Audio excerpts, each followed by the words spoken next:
Hello everyone, आज से हम लोग एक नया सीरीज शुरू कर रहे हैं सीबीएसई बोर्ड मैथ बेसिक का। आज से हम लोग previous year question paper solve करेंगे और इसके बाद मॉडल पेपर भी सॉल्व करेंगे। Previous year question paper solve हो जाता है, उसके बाद मॉडल पेपर सॉल्व करेंगे। तो आज का सेट है सेट नंबर 1, 21, 22 का है। और यहाँ पे पहला क्वेश्चन जो दिया है इसमें लिखा है find the natures of the roots of the quadratic equation 4x² - 5x - 1 = 0। इस तरह के क्वेश्चन में जब नेचर रूट के नेचर पता करने होते हैं तो 3 तरह का नेचर होता है, ये तो आप लोग को पता ही होगा।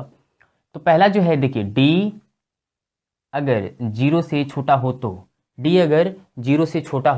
तो रूट जो होंगे, रूट्स का नेचर जो होगा वो नो रियल रूट्स या फिर इमेजिनरी।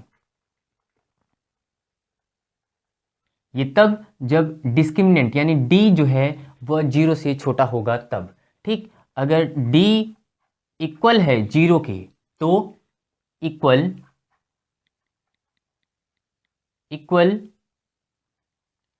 रियल रूट्स होंगे। इसका नेचर जो होगा इक्वल एंड रियल रूट्स होगा। और अगला, अगर डी जो है वो 0 से बड़ा हो तब तो डिस्टिंक्ट एंड रियल रूट्स। ठीक, तो चलिए, अच्छा इस क्वेश्चन को दिया है, पहले इसको हम कंपेयर करेंगे। तो इसे हम कंपेयर करेंगे ax² + bx + c = 0 के साथ। ठीक, तो चलिए solution. On comparing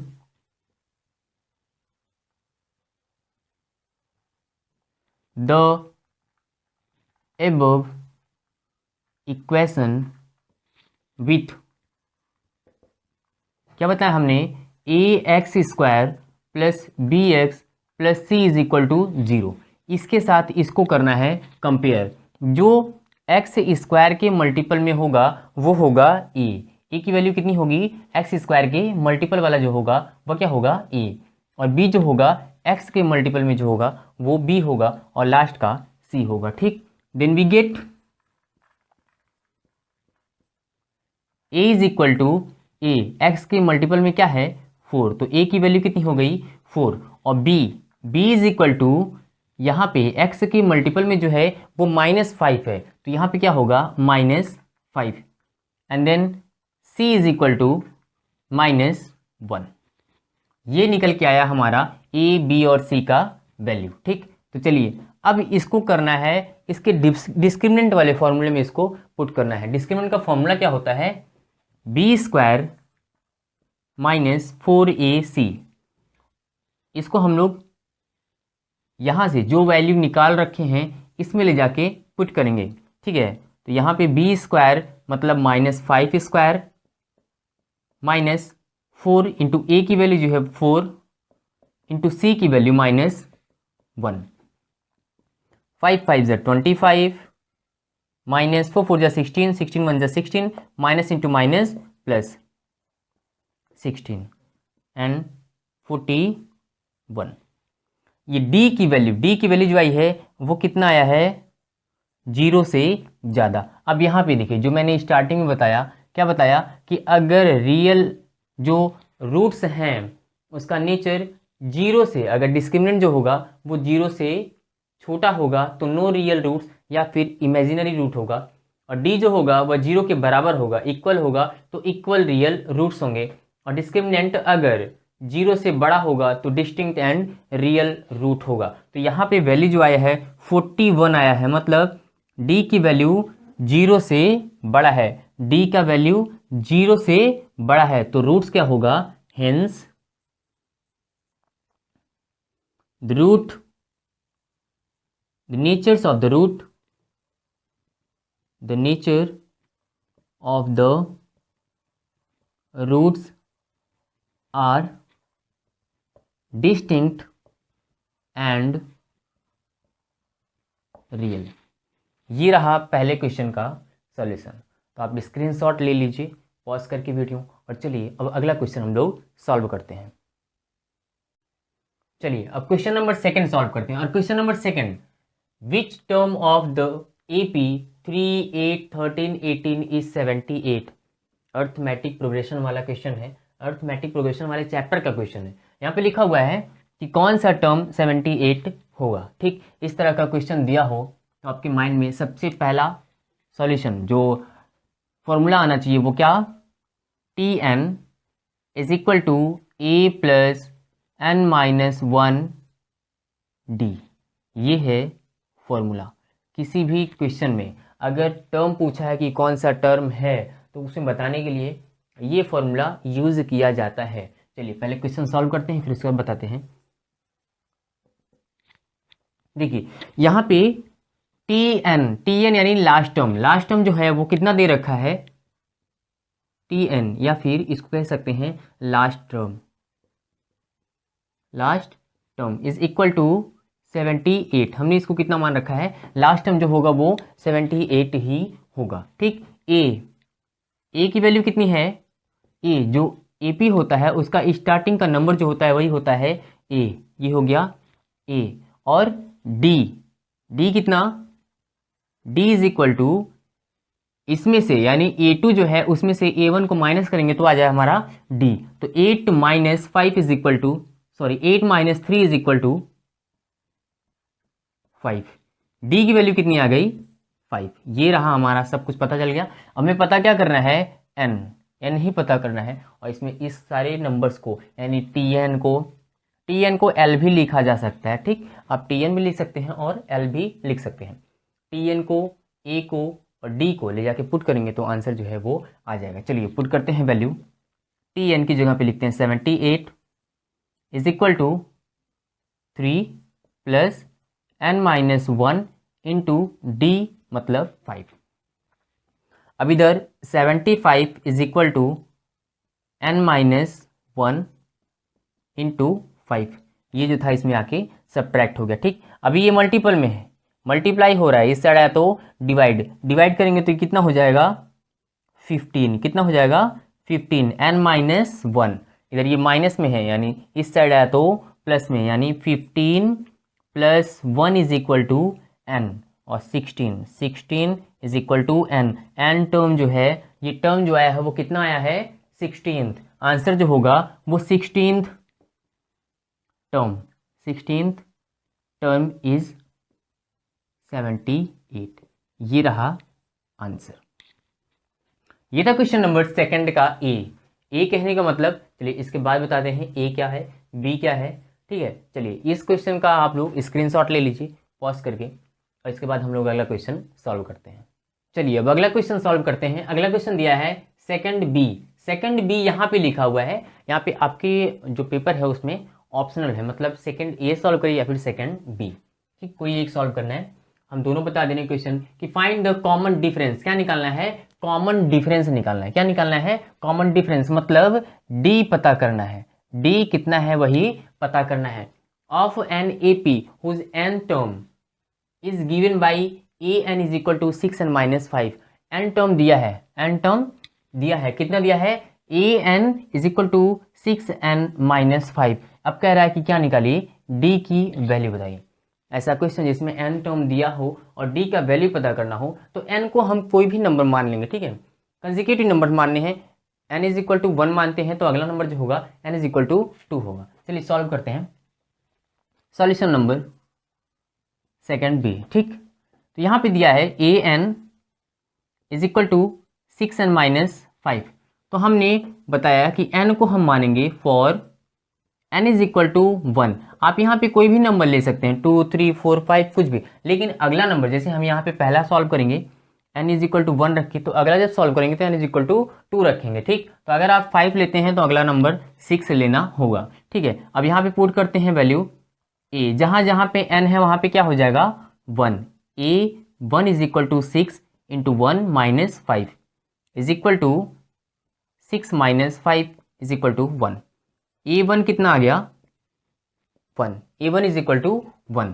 and next step for n is equal to 2 consecutive. देखिए यहाँ पे हमने 1 मान रखा है तो अगला नंबर क्या होगा 2। ठीक, अब चलिए फिर से इसमें हम पुट करते हैं n की वैल्यू, और यहाँ पे a2 is equal to 6 into 2 minus 5, 12 minus 5 is equal to 7। E2 की वैल्यू कितनी आ गई? 7। अभी इसके पहले का क्वेश्चन यानी सेकंड का ए जब हमने सॉल्व किया तो उसमें दिखाया d इज इक्वल टू क्या, d इज इक्वल टू कितना हमने बताया, A2 माइनस A1 उस क्वेश्चन में। इसलिए आंसर जो आया था उसका 5 आया था, है ना, क्योंकि 8 में से हमने 3 को माइनस किया था। तो यहाँ पे भी सेम काम करना है। अगर आपने AN ले रखा है तो यहाँ पे डिफरेंस, कॉमन डिफरेंस जो होगा वो A2 यानी इस वाले में से इसको माइनस करना होगा, सॉरी इसको माइनस करना होगा। ठीक, क्या होगा, A2 कितना है, 7 माइनस A1 जो था हमारा 1 था, तो 1 इज इक्वल टू 6। तो कॉमन डिफरेंस कितना आया, 6। आप कोई भी नंबर लेते हैं, चलिए देखिए यहाँ मान लेते हैं हमने क्या ले रखा है, 5। कितना ले रखा है, 5। तो A5 इज इक्वल टू 6 5 जो 30, 30 minus 5 is equal to 25। A5 जो आता कितना आता, 25। और यहाँ पे अगला नंबर हमने इधर 5 ले रखा है तो अगला क्या लेंगे यहाँ पे, n is equal to 6, n is equal to 6। ठीक, तो क्या हो जाएगा, A6 इज इक्वल टू 6, 6 6 जा 36, 6 6 जा 36 minus 5 is equal to 31। A6 जो आया वो कितना आया, 31। और इसको अब d इज इक्वल टू होगा, ये इसका सॉल्यूशन है। ठीक है, ये वाला इसका सॉल्यूशन है। यहाँ पे हम अगला क्वेश्चन, मतलब कोई भी नंबर लेके सॉल्व करना हो तो किस तरह से ले सकते हैं। ठीक, यहाँ पे d is equal to A6 minus A5 is equal to 31 minus 25 is equal to 6। यहाँ पे भी वैल्यू जो है d की वो सेम आई है। तो जो भी नंबर लें, कंसेक्यूटिव नंबर्स लेंगे तो कितना आएगा, वही सेम नंबर आएगा। ठीक, ये था क्वेश्चन नंबर सेकंड का बी। तो चलिए अगला क्वेश्चन हम लोग सॉल्व करते हैं। चलिए अब क्वेश्चन नंबर थर्ड सॉल्व करते हैं। क्वेश्चन नंबर थर्ड में लिखा है कि 3 cubes each of 8 centimetre edge are joined in to in, find the total surface area of the cuboid. कोई क्यूब है, वो 3 क्यूब है, क्यूब जो है इस तरह से ज्वाइन किया गया। ठीक, तो क्यूब जो है अगर 3 कोई क्यूब को हम ज्वाइन कर देंगे तो वह क्या बन जाएगा, वो बन जाएगा क्यूबॉइड। ठीक, तो इस तरह का कोई क्यूब है, मतलब मेरी ड्राइंग ऐसे ही, आपको कंप्रोमाइज़ करना पड़ेगा उसके साथ। ठीक है, जिसके एज जो है वो 8 सेंटीमीटर, ये भी 8, ये भी 8, ये भी 8, ये जो है इस तरह से होगा कुछ ना, इस तरह से। ठीक, ये भी 8 और ये जो है हाइट इसका ये भी 8 ही है। तो ये रहा इसका लेंथ, ये रहा इसका length. L is equal to कितना हो जाएगा, 8 प्लस 8 प्लस 8, क्योंकि तीनों जो है उसके एज को ज्वाइन किया गया ना, तो L इज इक्वल टू हो जाएगा कितना, 8। और ये रहा B, 8 plus 8 plus 8 is equal to 24, और B जो है वो कितना हो जाएगा, 8, and H is equal to 8। ठीक, ये H रहा। अच्छा चलिए हम इसको आपको समझाते हैं एक एग्जाम्पल के थ्रू। मैं अपना डस्टर लेता हूँ, मेरा नहीं है, प्लास्टिक का है। ठीक, देखिए ये रहा डस्टर, यहाँ पे हमने 3 क्यूब, इस तरह से 3 क्यूब इसमें ज्वाइन कर रखे हैं। ठीक, अब इसका सरफेस, अब एग्जाम्पल, अब यहाँ पे सॉल्यूशन देखिए, इसका सॉल्यूशन सरफेस LBH, इसको दोबारा लिखने की ज़रूरत नहीं है, मैंने वहाँ पे लिख दिया। ठीक, surface area of cuboid is equal to, यही बताने के लिए हम आपको ये समझा रहे हैं एग्जाम्पल के थ्रू। यहाँ पे देखिए मेरे पास एक डस्टर है जिसमें 3 क्यूबॉइड हमने समझ रखा है कि ज्वाइन है। ठीक, 3 क्यूबॉइड ज्वाइन है, सॉरी क्यूब ज्वाइन है और एक क्यूबॉइड बन गया। ब्रिक्स आप एग्जाम्पल के थ्रू समझ सकते हैं। 3 क्यूब जो है इसमें ज्वाइन है। ठीक, अब इसका हमको सरफेस एरिया मतलब अगर इस तरह का लेंगे, इधर साइड लेंगे तो क्या होगा, ये रहा उसका लेंथ और ये रहा उसका हाइट। ठीक, ये रहा L और LH प्लस L और H। ठीक, अब देखिए इस साइड को लेते हैं अगर, तो ये रहा इसका L और ये रहा उसका B, L B। अच्छा, 2 2 हैं सब, ये ध्यान दीजिए कैसे हैं ये बता रहे हैं। और अगला ये रहा इसका B और ये रहा इसका H, B H, सब दो दो, एक साइड ये रहा, एक साइड ये, एक साइड ये, एक साइड ये, और एक साइड ये और एक साइड ये, मतलब सब दो दो हैं, तो दो जो है कॉमन है उसको हम बाहर निकाले रहे। ठीक, ये रहा इसका formula, surface area of cuboid is equal to LH plus LB plus BH। आपको आगे पीछे कर सकते हैं, कोई दिक्कत नहीं है। ठीक, चलिए अब पुट करते हैं वैल्यू, 2 इंटू L जो है वो 24 इंटू H 8 प्लस L फिर से 24 इंटू B जो है फिर से 8 प्लस 8 इंटू 8, 2 8 4 जा 32, 3 8 2 जा 16, 3 19, 192 प्लस 64, ऐड करते हैं सबको, 2 6 8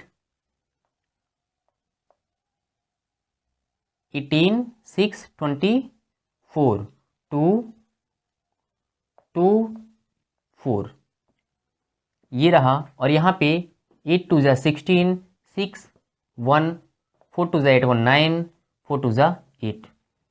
एरिया है, एरिया जो होता है वो यूनिट स्क्वायर में होता है, और इसका यूनिट जो है वो कितना है, सेंटीमीटर, तो कितना होगा सेंटीमीटर स्क्वायर। ये रहा answer, surface area of cuboid.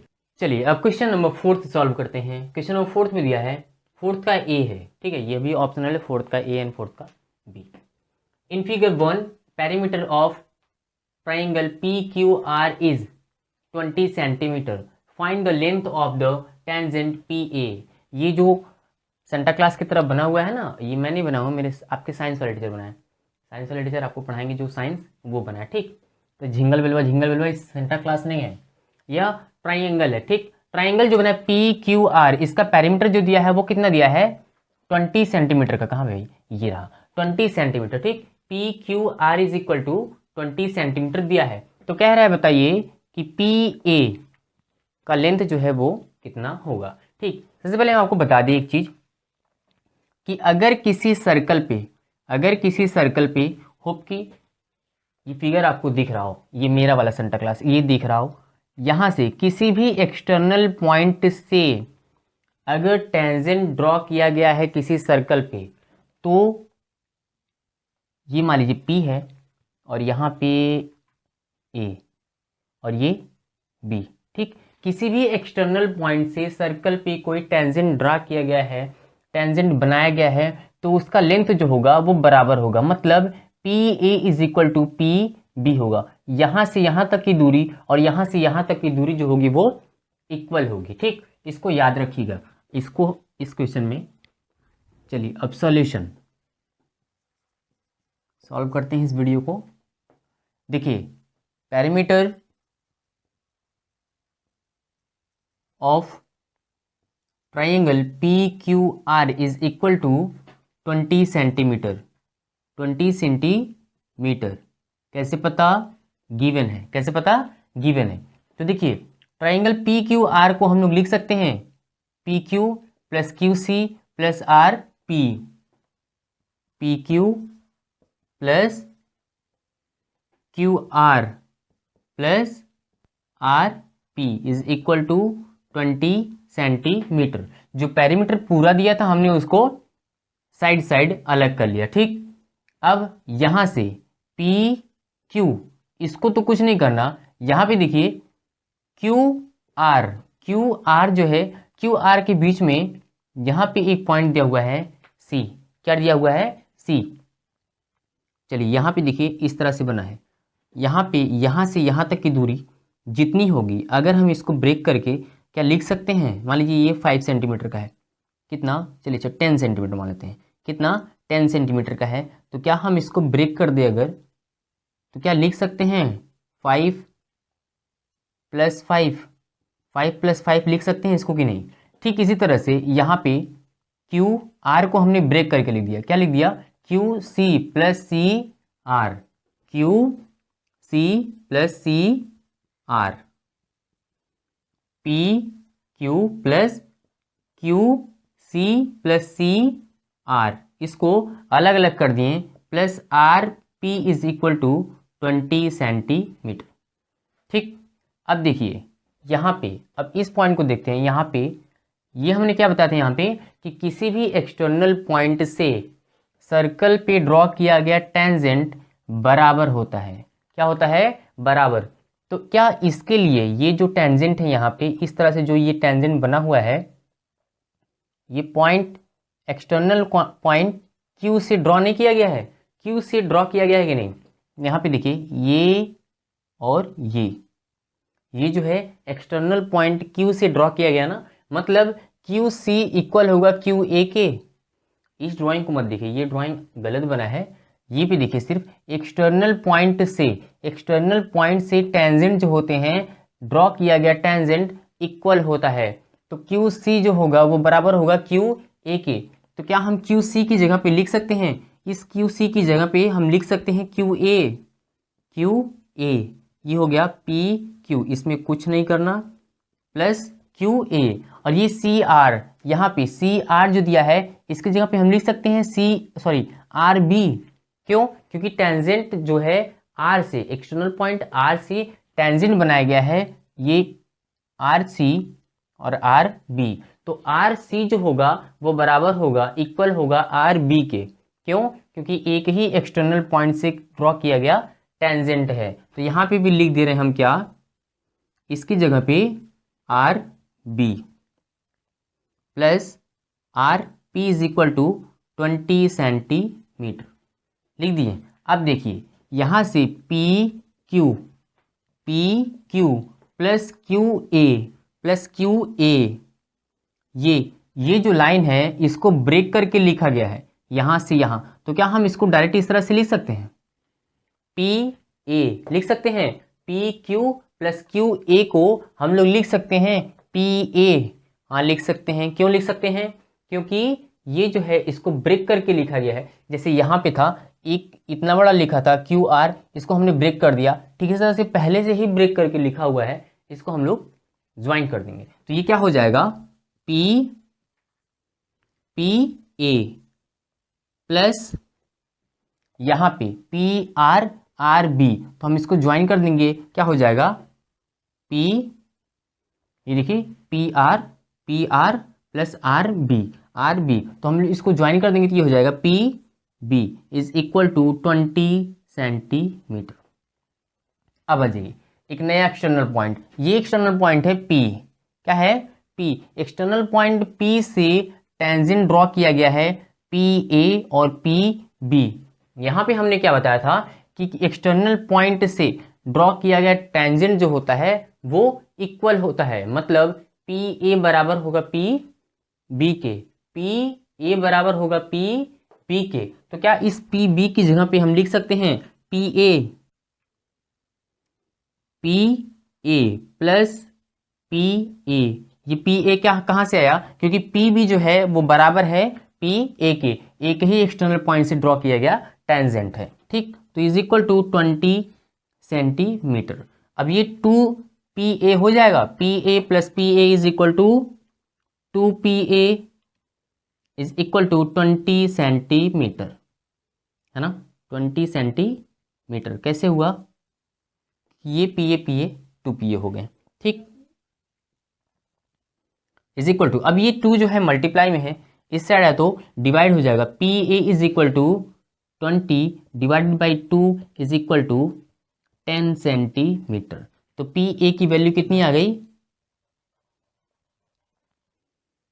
तो पी ए की वैल्यू कितनी आ गई? 10 सेंटीमीटर। कितना? 10 सेंटीमीटर। और निकालना क्या था? पी ए की वैल्यू कितना आ गया? 10 सेंटीमीटर। ये रहा क्वेश्चन नंबर 4 का ए। चलिए अब क्वेश्चन नंबर 4 का बी हम लोग सॉल्व करते हैं। चलिए अब क्वेश्चन नंबर 4 का बी सॉल्व करते हैं। बी नहीं और करके दिया है, मतलब ऑप्शनल क्वेश्चन है, चाहे ए सॉल्व करिए या फिर बी सॉल्व करिए। ठीक, इस क्वेश्चन में लिखा है इन फिगर 2, ये फिगर दिया हुआ उसमें, B C is the tangent to the circle at the point of B of circle centred at O, centre जो है वो ओ है। B D is the chord of the circle so that the angle B A D is 55 degree. B A D is equal to 55 degree दिया हुआ है, तो कह रहा है find D B C. D B C की value बताना है। ठीक, देखिए पहला तो ये कि किसी भी सेमी सर्कल पे बना हुआ कोई सर्कल है, सर्कल के सेमी सर्कल मतलब अगर डायमीटर से क्रॉस कर रहा है तो, ठीक, डायमीटर है तो सेमी सर्कल पे बना हुआ एंगल जो होता है वो कितने का होता है? 90 डिग्री का होता है। कितने का होता है? 90 डिग्री का होता है। ठीक, इसको याद रखिएगा, अभी हम आपसे पूछेंगे। चलिए solution. Angle B A D is equal to 55 degree कैसे पता? गिवन है। कैसे पता? गिवन है। ठीक, angle A D B, angle A D B is equal to 90 degree. कैसे 90 डिग्री कैसे होगा? सेमी सर्कल एंगल है, सेमी सर्कल पे बना हुआ एंगल है। ठीक, अगला अब हमें ये पता चल सकता है क्या? A B D, A B D पता कर सकते हैं कि नहीं? In triangle A D B, in triangle A D B, angle B A D plus angle A D B plus angle A B D, A B D is equal to 180 degree. ये 180 degree कहाँ से आया? Angle sum property of triangle, angle sum property of triangle. इसका value कितना दिया है? यहाँ पे 55 गिवन है, प्लस ये यहाँ पे 90 डिग्री हमने निकाल के रखा है, मतलब वो थ्योरम है कि सेमी सर्कल पे बना हुआ एंगल जो होता है वो कितने का होता है? 90 डिग्री का होता है। ठीक, अब अगला ये हमें पता करना है A B D is equal to 180 degree. अब यहाँ पे इसको सम करके इधर लेके आते हैं तो यह माइनस हो जाएगा। A B D is equal to 180 degree minus 145 degree, 145 degree. अब माइनस करेंगे तो इसका वैल्यू आ जाएगा, और इसका वैल्यू कितना आएगा? 5 एंड 3, 35 डिग्री। इसका वैल्यू कितना आ गया? 35 डिग्री। लेकिन खुशी मनाने की ज़रूरत नहीं है, सॉल्यूशन अभी सॉल्व क्वेश्चन नहीं हुआ है। ठीक, क्योंकि क्वेश्चन में क्या कहा है कि find angle D B C. D B C हमें निकालना क्या है? ये निकालना है। अभी पहला आपने क्या देखा कि किसी भी सेमी सर्कल पे बना हुआ एंगल जो होता है वो कितने डिग्री का होता है? 90 डिग्री का होता है। अगला एक और थ्योरम, किसी भी रेडियस पे अगर कोई टेंजेंट टच करता है, कोई टेंजेंट है और इस पे रेडियस है, तो यहाँ पे जो एंगल बनेगा वो कितने का बनेगा? ये भी 90 डिग्री का ही बनेगा। कोई रेडियस है और वो रेडियस टेंजेंट को टच कर रहा है, मतलब वहाँ पे जो एंगल बनेगा वो कितने का बनेगा? 90 डिग्री का। यहाँ पे देखिए ये रेडियस है, यहाँ से यहाँ तक का, यहाँ से यहाँ तक क्या है? रेडियस है। ठीक, और यहाँ पे जो टेंजेंट को टच भी कर रहा है, मतलब यहाँ पे कितने डिग्री का एंगल बनेगा? 90 डिग्री का। कितने डिग्री का एंगल बनेगा? 90 डिग्री का एंगल बनेगा। ठीक, तो चलिए अब इसको सॉल्व करते हैं, क्योंकि हमको चाहिए यही। और अगर ये 90 डिग्री का है, यहाँ से लेके पूरा यहाँ तक का angle A B C is equal to 90 degree का है, तो इसमें से अगर हम इसको माइनस कर देंगे, ये वाला एंगल हम उसमें से माइनस कर देंगे, तो क्या इस एंगल को हम पता कर सकते हैं? डी बी सी को बिल्कुल पता कर सकते हैं। क्यों? क्योंकि ये पूरा जो है उसमें से इतना निकाल ले, पिज्जा के साइज का है। ठीक, चलिए अब अगला सॉल्व करते हैं वहां पे। चलिए अब A B C is equal to 90 degree, angle A B C is equal to 90 degree. क्यों? इसको थोड़ा इधर लिखते हैं, A B C is equal to 90 degree. क्यों? क्योंकि ये जो है मैंने बताया कि अगर रेडियस टच कर रहा है, रेडियस किसी टेंजेंट पे है, तो मतलब वहाँ पे कितने का एंगल बनेगा? 90 डिग्री का बनेगा। क्या हम ए बी सी को लिख सकते हैं? Angle A B D plus D B C लिख सकते हैं? हाँ बिल्कुल लिख सकते हैं। क्यों? क्योंकि उसको वो जो ज्वाइन किया गया है उसे हम अलग अलग सेपरेट कर दे रहे हैं। A B D plus angle D B C is equal to 90 degree. लिख सकते हैं या नहीं? बोलो बच्चा हाँ लिख सकते हैं। क्यों? क्योंकि ये ज्वाइन करके लिखा हुआ, हम इसको सेपरेट कर दिए। ठीक, अब इसका वैल्यू हमें पता है, इसका वैल्यू हमें पता है। कहाँ पता है? ये देखिए यहाँ पे लिख दें, एंगल ए बी डी, इसका वैल्यू हमें पता है। यहाँ से ले जाके पुट कर दे रहे हैं। ये मान लो इक्वेशन 1 है, इक्वेशन 1 से ले जाके पुट कर देंगे इसकी वैल्यू, तो कितना हो जाएगा? 35 degree plus D B C is equal to 90 degree. अब इस साइड ये माइनस में है, इधर लेके आएंगे तो क्या हो जाएगा? सॉरी, इस साइड ये प्लस में है, इधर लेके आएंगे तो माइनस में हो जाएगा। ये क्या हो गया? D B C is equal to 90 minus 35 degree is equal to 5, and ये 55 डिग्री। ये रहा हमारा आंसर। आंसर ये सॉल्व। तो क्या दो चीजें पता चली इसमें? पहला कि सेमी सर्कल पे बना हुआ एंगल जो होता है वो कितने का होता है? 90 डिग्री का होता है। और दूसरा, कोई भी रेडियस है, कोई भी रेडियस है, अगर उस वो टेंजेंट को टच कर रहा है तो यहाँ पे जो एंगल बनेगा वो कितने का बनेगा? 90 डिग्री का बनेगा। ठीक, तो ये रहा सॉल्यूशन। इसका वैल्यू कितना आया? इसका 55 डिग्री। ठीक, चलिए अब वीडियो पॉज करके आप लोग स्क्रीनशॉट ले लीजिए। चलिए अब क्वेश्चन नंबर 5 सॉल्व करते हैं। और क्वेश्चन नंबर 5 में दिया है कि find the mode of the following frequency distribution. इसका क्या करना है? मोड निकालना है। क्या निकालना है? मोड निकालना है। देखिए सबसे पहले मोड का फॉर्मूला लिख लेते हैं यहाँ पे। Mode is equal to L plus in bracket f1 minus f0 upon 2f1 minus f0 minus f2 into h। देखिए अब यहाँ पे निकालना है सब कुछ, कि मतलब L कितना है, F कितना है, F1 कितना है, F0 कितना है, F2 और H कितना है। ठीक, तो सबसे पहले इसमें चेक करेंगे। सबसे पहले फ्रीक्वेंसी देखा जाता है। किसी भी क्वेश्चन का अगर मोड निकालना है तो सबसे पहले फ्रीक्वेंसी चेक करना होता है। ठीक, तो यहाँ पे देखिए सबसे ज़्यादा फ्रीक्वेंसी कौन सी में है? 25, 30, 45, 42 एंड 35। सबसे ज़्यादा फ्रीक्वेंसी किसका है? इसका। तो यही होगा। इसके ऊपर का क्लास जो होता है, यहाँ पे क्लास है और ये फ्रीक्वेंसी, जिसका फ्रीक्वेंसी सबसे ज़्यादा होगा वही होगा मॉडल क्लास। मॉडल क्लास, ठीक, ऐसा क्लास जिसका फ्रीक्वेंसी सबसे ज़्यादा होगा वही होगा मॉडल क्लास। ठीक, चलिए अब लिखते हैं हाईएस्ट फ्रीक्वेंसी इन क्लास 40, 50। सबसे ज़्यादा फ्रीक्वेंसी किस में है? 40, 50 में। तो मॉडल क्लास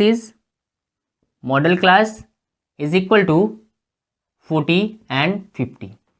मॉडल क्लास जो होगा वो क्या होगा? 40 एंड 50। अब यहाँ पे आ जाइए, 40 में जो छोटा वाला होता है, मतलब पहला जो होता है वही होता है L। L मतलब क्या हो गया? Lower limit of modal class. Lower limit of modal class, lower limit जिसे L बोला जाता है, L of modal class is equal to, modal class का लोअर लिमिट कितना है? 40। ठीक, अगला frequency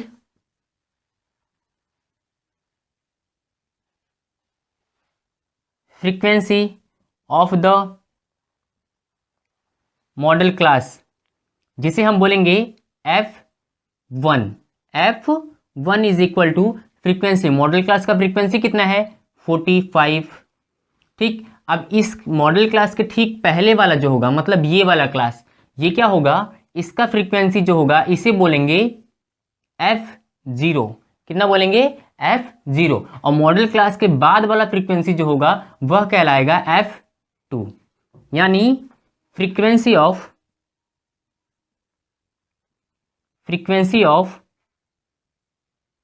preceding of the modal class, preceding model class से लिखें, प्रीसीडिंग मॉडल क्लास यानी F0। प्रीसीडिंग मतलब इसके पहले वाला। F0 जो होगा वो कितना होगा? 30, कितना होगा 30। ठीक, अगला frequency of succeeding modal class is equal to F2 is equal to 42, ये रहा हमारा F0, F2, ये F1 और ये रहा L। अब एक चीज बचता है H, क्या बचता है H, यही बचा ना H क्या होगा, इनके बीच का जो इंटरवल है, मतलब जो इनके बीच की गैपिंग है वही होगी H। तो यहां से 40 और 50 के बीच में कितना है गैप, 10 का। तो H is equal to class size, यानी H is equal to, H कितना है 10, कितना है 10। अब देखिए सारे वैल्यू पता चल गए। L कितना है 40, F1 45, F0 30, F2 42 and H 10। अब सबको पुट कर देना है इसमें।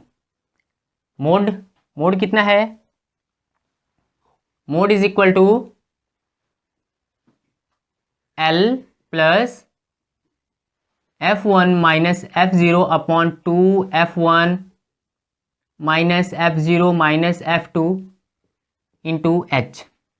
सबको पुट करते हैं। L जो है वो कितना है 40 plus F1 45, F0 30 upon 2 into F1 मतलब 90, कितना हो जाएगा 90 minus F0 30 minus F2 42 into H की जगह पे 10 लिख देना है। ठीक, तो चलिए इसको सॉल्व करेंगे और आ जाएगा हमारा मोड 40 प्लस ये हो गया कितना 15 upon 90 minus 72, 90 minus 72 is equal to 8 and 1 18 into H 10। अब यहां पे इसका मल्टीप्लाई करते हैं। ये हो गया 40 प्लस ये 150 अपॉन 18, एलसीएम लेंगे तो कितना हो जाएगा 18 4 जा 72 प्लस 150 अपॉन 18। अब इसको सॉल्व करेंगे तो ये हो गया 8 0 5 2 7 और 1 2 178 अपॉन 18। अब इसको डिवाइड करेंगे तो आंसर आएगा 48.33, मतलब ये रहा हमारा मोड। ठीक, तो सबसे पहले अगर किसी कोई भी फ्रीक्वेंसी दिया हो और क्लास दिया हो तो सबसे पहले क्या निकालना है, सबसे पहले अगर मोड निकालना हो क्या निकालना होगा मोड। तो चेक करना है कि फ्रीक्वेंसी सबसे ज़्यादा फ्रीक्वेंसी कौन से क्लास की है। जिस क्लास की फ्रीक्वेंसी सबसे ज़्यादा होगी वही होगा मॉडल क्लास, उसके ऊपर वाला क्लास जो होगा वो मॉडल क्लास होगा। ठीक, और वो जो मॉडल क्लास होगा उसका लोअर लिमिट यानी पहला नंबर जो होगा वो क्या होगा L। ठीक, L होगा उसका, और उसके ये जो नंबर होगा फ्रीक्वेंसी होगा वो F1 होगा। उसके पहले का क्लास जो होगा उसका फ्रीक्वेंसी F0 होगा, और उसके बाद का फ्रीक्वेंसी जो होगा वह F2 होगा। और H जो होगा उनके बीच का गैप जो है वो H होगा। और ये रहा फॉर्मूला, इसको आपको याद करना पड़ेगा। ठीक, इसको याद करिए और वैल्यू इनपुट करिए, सब कुछ आंसर आपके सामने। ये रहा क्वेश्चन नंबर 5। चलिए अब क्वेश्चन नंबर 6 हम लोग सॉल्व करते हैं। चलिए अब क्वेश्चन नंबर 6 सॉल्व करते हैं। और क्वेश्चन नंबर 6 क्या कह रहा है कि find the sum of the first 15 multiples of 8। First 15 sum निकालना है किसका, फर्स्ट 15 मल्टीपल्स ऑफ 8 के, मतलब 8 के मल्टीपल में 15 नंबर दिए हुए हैं। सीरीज कोई बना है जैसे 8 16 24 ऐसे करके 15 नंबर्स दिए हुए हैं 8 के मल्टीपल में। ठीक, इनका क्या निकालना है, सम निकालना है। क्या निकालना है, सम। तो चलिए सॉल्व करते हैं। ठीक, फॉर्मूला क्या है, Sn is equal to n upon 2a plus n minus 1 into d।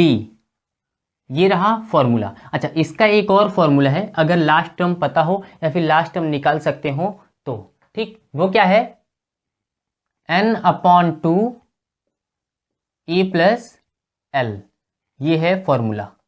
ठीक, तो अगर लास्ट टर्म पता हो तो इसमें लगा सकते हैं, वैसे हम लोग इसमें लगा के इसको सॉल्व करेंगे। ठीक, तो देखिए Sn क्या है, n मतलब नंबर, कौन सा नंबर चाहिए, वो 15, कौन सा 15 चाहिए ना, 15 मल्टीपल्स ही हैं, तो कौन सा होगा 15। जहाँ जहाँ पे n है वहाँ पे क्या लिखेंगे 15 लिखेंगे। ठीक, और देखिए n हो गया, यहाँ पे 15, ए क्या होता है, अच्छा इसका यूज़ हम किस लिए किए हैं, इसको लिखे किस लिए है, क्योंकि यहाँ से हमको ए पता चल जाए, फर्स्ट टर्म पता चल जाए, और क्या पता चल जाए, कॉमन डिफरेंस डी पता चल जाए, इसके लिए हमने इसको लिख रखा है, वरना लिखने की भी ज़रूरत नहीं थी। ठीक, चलिए अब पुट करते हैं value, Sn is equal to S15 is equal to n मतलब 15/2, जितना टर्म निकालना है, ए की जगह पे 2 इंटू ए की जगह पे 8, फर्स्ट टर्म क्या होता है वही लिखना है वहाँ पे, ए प्लस n की जगह पे 15, फिर -1 इंटू डी की जगह पे, डी कैसे निकलेगा, second term minus first term, second term क्या है 16 - 8 इज इक्वल टू 8, कितना है डिफरेंस, कितना है उसमें 8 का है। आप कोई भी नंबर ले सकते हैं, इसको लेंगे तो ठीक उसके पहले का नंबर, इसमें से इसको माइनस करना होगा, अगला नंबर रहता तो उसमें से इस नंबर को माइनस करना, तो कितना आया डिफरेंस 8, कितना आया 8। चलिए 15/2, यहाँ पे 8 2 जा 16 प्लस 14 इंटू 8, 15/2, 14 8 जा 112, 16 plus 112 is equal to 15 into 6 8 1 2 1/2, इससे इसे क्रॉस करेंगे कितने टाइम में 6 और 4। अब मल्टीप्लाई करते हैं, मल्टीप्लाई करके कितना आएगा 15 4 जा 60 0 6, 15 6 जा 90 90 and 6 96। Sum of first 15 multiples of 8 is equal to 960। ये रहा इसका सॉल्यूशन। ऐसे नंबर्स में जब सम चाहिए होता है, फर्स्ट इतने नंबर जितना भी नंबर, यहाँ पे जैसे फर्स्ट क्या लिखा है 15 नंबर्स, ठीक, तो सबसे पहले जो सीरीज दिया है उसका सीरीज निकालते हैं, अगर लास्ट टर्म दिया होगा या लास्ट टर्म निकाल सकते हैं तो आप इस फॉर्मूले का यूज़ कर सकते हैं, अदरवाइज ये रहा सॉल्यूशन। ठीक, तो ये रहा क्वेश्चन नंबर 6, सेक्शन ए। अब यहाँ पे सेक्शन ए जो है वो खत्म होता है, अब अगला वीडियो जो आएगा वो सेक्शन बी पे आएगा। ठीक है, तो हम लोग जल्द से जल्द मतलब कोशिश करेंगे बनाने की कि SST और साइंस का एक वीडियो बना सकें। ठीक, तो ये रहा सेक्शन ए। अब इस वीडियो में सेक्शन ए तक का ही पार्ट बना है, अगली वीडियो में सेक्शन बी से हम लोग स्टार्ट करेंगे।